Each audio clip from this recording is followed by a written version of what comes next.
Have you ever gotten that persistent urge to set everyone ablaze? No? Just me? Okay. Well, today I'm going to be doing exactly that. I installed the Flamethrowers Plus mod, adding over 27 brand new flamethrowers into the game, allowing me to pursue my fiery dreams. In the last episode, we overcame the struggle for gel, which is the flamethrower's ammo, by mass murdering King Slime over and over again, and we ended up managing to burn down the Wall of Flesh himself. Oh wow, guys, I did Whoa. it! No way! Oh my god. Guys, oh my I god, freaking that's did crazy. Guess he's not the king of hell after all. Can I beat Master Mode Terraria with only flamethrowers? Let's find out.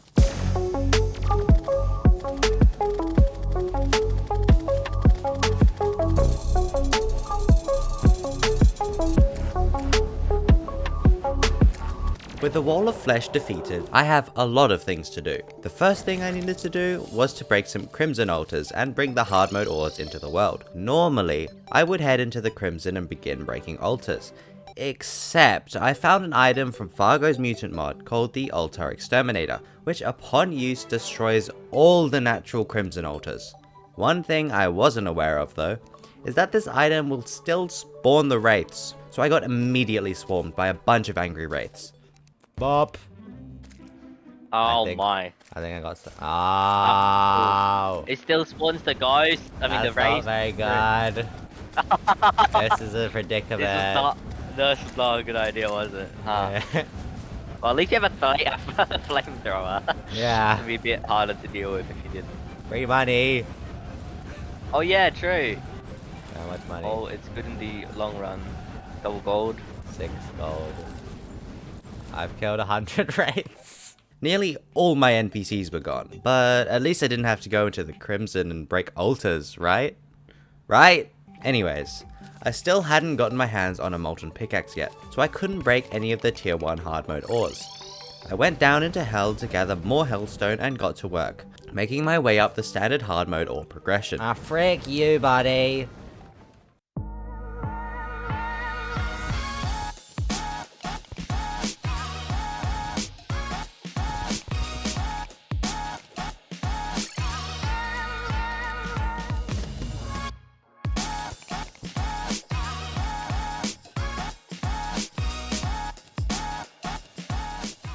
After all that mining, I decided to craft my next armor set, which was the Shadow Flame set, crafted from Necro Armor and Crimtane bars at the Mithril Anvil. After a quick visit to the dungeon to get enough bones for the Necro Armor, I crafted up the armor.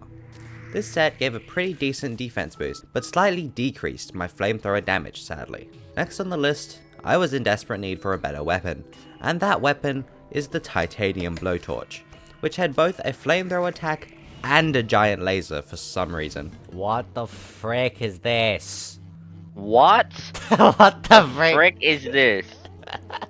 However, the laser was pretty horrible, and the flamethrower attack could not be held down because it was bound to right click, making this weapon incredibly annoying to use. Oh, you right click to shoot fire out of this blowtorch. Oh. It's really slow. Oh wait, no, if you spam it's fast. What the frick? Can you not hold down right? No. Anyways, I began my search for the Underground Hallow to get a specific resource. No, not Souls of Light. I needed crystal shards for no particular purpose.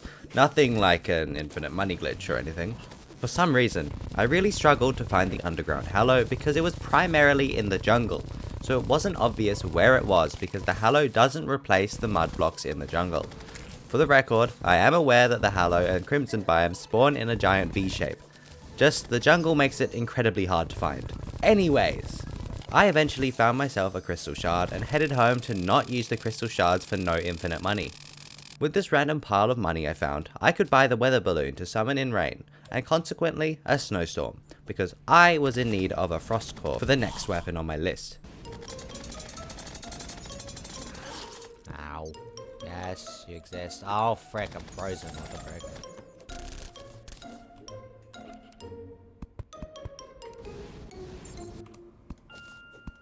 So come back. What the frick? Sir, what is your AI? No, you guys can get in. Are you freaking kidding me? No, don't run away. Are you stupid? No! Ow, why? No. You can shoot me. You can definitely shoot me. No. Thank you. After a crazy long struggle, I eventually took down an ice golem and got my hands on this new weapon, the Frostburn Igniter, which is much better than the titanium blowtorch. I can hold down left click now instead of developing carpal tunnel. I figured it was about time to get some wings. So I headed up into the sky to farm wyverns for souls of flight and crafted myself some fairy wings. I then needed to find the shimmer to turn my sorcerer emblem into a ranger emblem, but I could not be bothered to actually find it. So I wanted to craft the map that reveals the entire world map from Fargo's Mutant mod. But I didn't have the resources to craft it, sadly. Instead, I decided to take on the Destroyer, with pretty suboptimal accessories. Unsurprisingly, this fight was quite the struggle. While yes, I did quite a lot of damage with the high pierce of the Frostburn Igniter, the second I got hit by the head, I was done for. Even the lasers did quite a lot of damage. Nice. I was pretty much a glass cannon at this point. It took a couple tries of dodging and weaving to eventually take down the Destroyer with only a flamethrower. With that taken care of, I could now craft nothing new. So I decided to take on the twins next and see if I could take them down. But first, I upgraded my Spectre boots into the TerraSpark boots, which I should have done way earlier, but I was lazy. This fight was also an immense struggle. Both Retinator and Spasmatism did so much damage to me, and didn't really take all that much damage from my flamethrower. Things weren't looking too good. I decided to finally go and look for the Shimmer, because then I could get a massive damage increase with both the Ranger emblem and the Burner emblem giving me a damage boost. I headed over to the left side of the world and began digging, quickly finding the Shimmer. I shimmered both emblems I had into the Ranger emblems and turned one into the Burner emblem, and my accessories were looking pretty good. I tried to fight the twins again, but was rudely interrupted by some random pirates. I swiftly dealt with them and returned to attempting to defeat the twins, which didn't go all that well. I even switched out my Shadow Flame armor for titanium armor, and reforged all my accessories to either menacing or warding, and began mixing and matching my accessories. Nothing seemed to work. Bro. I decided to try Skeletron Prime instead, and boy was that much easier. I took down all 4 hands with ease, only nearly dying once, and then kept my distance from the head to eventually take Skeletron Prime down with only a flamethrower. That leaves just the twins remaining, and I had no idea how I would beat them. I looked at the available weapons and found a different one called the Blood Spitter, which was an upgrade from the previously overpowered Ink Spitter we crafted last episode, so I thought I could maybe get that. All I needed was a Blood Orb from the Blood Moon event. Easy. Little did I know that the Blood Orb wasn't dropped from the actual event, it was dropped from Dread Nautilus. I did not want to fight him. I instead decided to try and obtain the amphibian boots and swap my TerraSpark boots out for them during the fight. But I had not obtained any sailfish boots yet, nor could I buy them. So I went and fished for some pearlwood crates and did not end up obtaining it because fishing is the worst thing ever to exist. I hate it, it's horrible, I would rather die. I logged off for the night. But the very next day, I logged on and took on the twins yet again. I targeted Retinator, trying my best to keep him in my flames as much as possible while dodging as many projectiles as I could. Very quickly, Retinator was in second phase, and I just had to take him out and the fight would basically be over because Spasmatism on his own was not very hard to deal with. With little effort, Retinator was down, leaving just puny little Spasmatism and his short-range garbage flamethrower. He was nothing compared to me. So finally, the twins had been destroyed using only flamethrowers, and the twins dropped a new flamethrower. This was called the Brothers, which fires both green flames and lasers, which I thought was pretty freaking cool. I crafted up some hallowed armor and the pickaxe axe and immediately headed into the underground jungle to mine up some chlorophyte, but not without making a quick pit stop to kill the queen bee, which took way longer than I would have liked it to. I immediately replaced my hallowed armor with chlorophyte armor, and also crafted the venomous sprayer, a homing flamethrower which inflicts poison onto enemies. With this epic gear, I decided to try and take on the queen of the jungle herself, Plantera. With the homing flames, all I had to do was hold left click and circle around Plantera and she would just die. Go away. Why are there like billion light slimes spawning, bro? Guys, Good stop question. spawning. my Guys. My bad, chill. Very difficult this fight. I bet. Okay, well that was difficult. Guess I'm the new queen of the jungle. For the next task, I needed to make an above ground mushroom biome for the truffle to move in. So so I can craft myself Shroomite armor. I quickly made myself a small mushroom platform, plonked a house on there and began waiting for the truffle to move in. In the meantime, I went and raided the jungle temple for lizard power cells, so I could summon in Golem when I was ready. After a little more waiting, I decided that Golem would be easy, and I couldn't be bothered to wait for much longer, so I summoned in Golem. The head and the hands were very easy to deal with, as the flamethrower was able to home in and hit multiple at once, dealing a lot of damage to them. After a bit of running back and forth, Golem was down into second phase, and I began to take a little more damage, but it was not enough to kill me. So down went Master Mode Golem with only flamethrowers. I was still waiting for the truffle to move in, so I went and maxed out my health with life fruit and then slept a few nights away before, finally, the truffle decided to move in and let me get my Shroomite armor. Finally. You, sir, take too long. Disappointingly, I forgot I needed chlorophyte to craft the Shroomite, so I had to go back into the underground jungle to gather some more, until I finally had my hands on the Shroomite armor and the Shroom Igniter, dealing a whopping 115 range damage.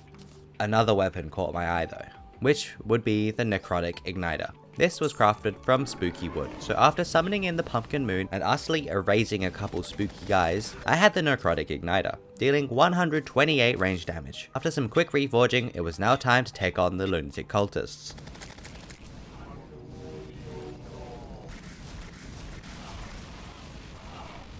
All was going pretty well, until I accidentally hit the wrong cultist, god I'm good, and summoned in the Phantasm Dragon. The dragon lasted a good 2 seconds before perishing due to the high pierce of my weapon. Unfortunately, after that I got a bit too cocky and died literally a couple frames before I killed the cultist, meaning I had to try again. No. He literally died.